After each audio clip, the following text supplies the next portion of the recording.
I want to talk about the 4 reasons that contractors either never stop or cut back on the amount of mowing they're doing. And the number 1 reason is, in my opinion, on why most people want to continue mowing is they simply don't want to take the time to learn new skills. They don't want to go through the pain of change. You know, it's like, well, it's their comfort zone. And you know what? I get it. I was there. You know, first 9 years I was in business, I predominantly did mowing. And it took me about 3 or 4 years after that, when I decided I wanted to change, to rotate into more profitable services.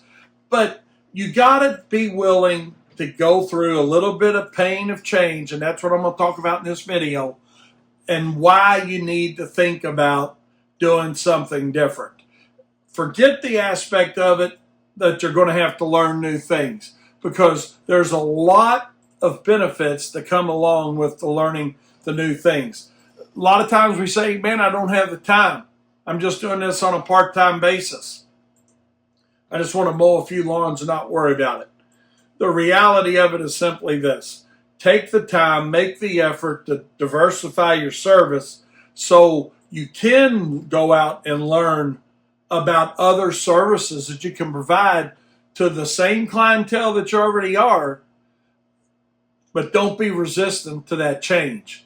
You know, it goes back to that old saying about the pain of change, and people don't change until the pain of change is less than the pain of staying the same.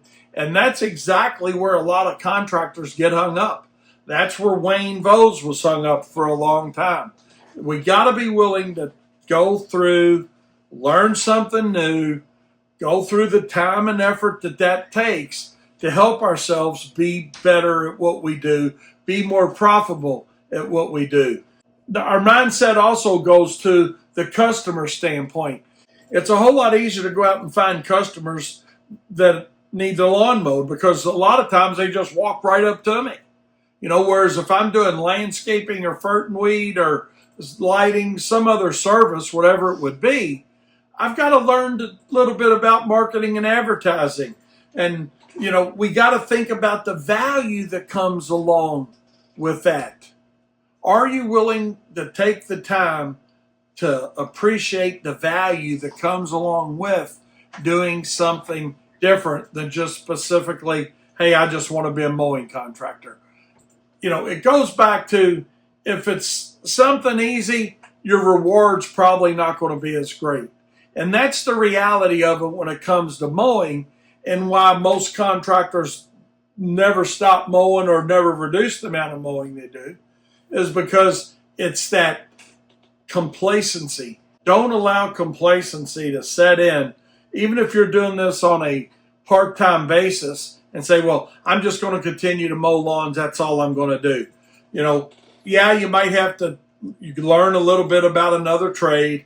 And yes, you're probably going to do a little bit of advertising, but you're still going to have a lot of referral work that comes along through those other services. So don't look at it as being strictly having to go through the pain of change.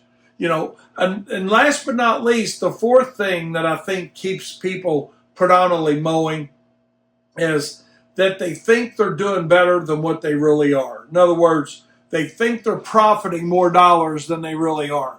But the reality of it is, you just don't truly understand costs. And I don't want to offend somebody. I just want you to get thinking about it. You know, you've got a truck, a trailer, lawnmowers, blowers, trimmers, you know, all those things are overhead.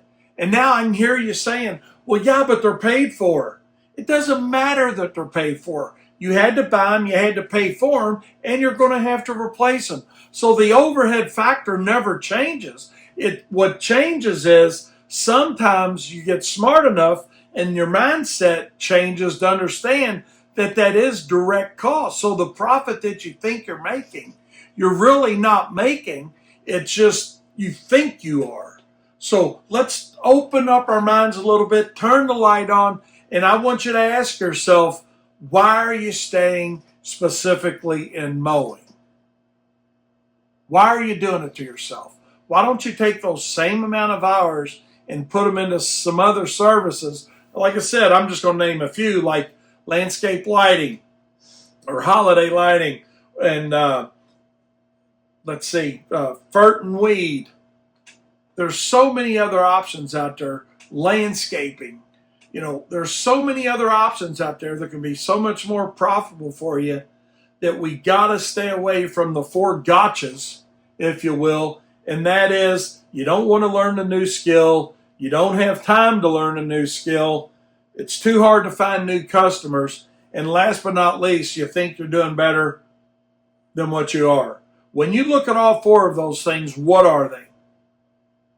They're all excuses. Are you going to let excuses separate you from the profit dollars that you deserve? Each and every one of us have the same amount of hours during the day to go out and sell our customers. How you choose to sell your hours to your customers is 100% up to you.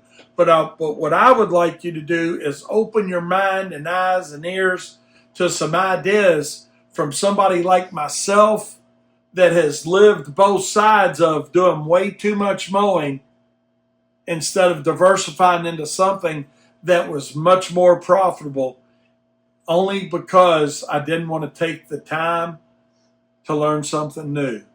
I didn't want to have to worry about finding customers. I didn't want to go out and have to learn a new skill. Change those few things within your business life, and then you will quickly understand why everything else is better than mowing. I'm not saying don't mow at all. I'm just saying open your mind and some eyes and your eyes to some ideas that are going to probably change your mindset the same way I changed my mindset many years ago to think about, man, just mowing's easy. It's in my comfort zone. Customers are coming to me. I'm not having to do any advertising. But what I'm also not doing is making the profit dollars that I deserve. And profit is not a dirty word. If you have any questions, let me know. Please subscribe, and we'll see you next time.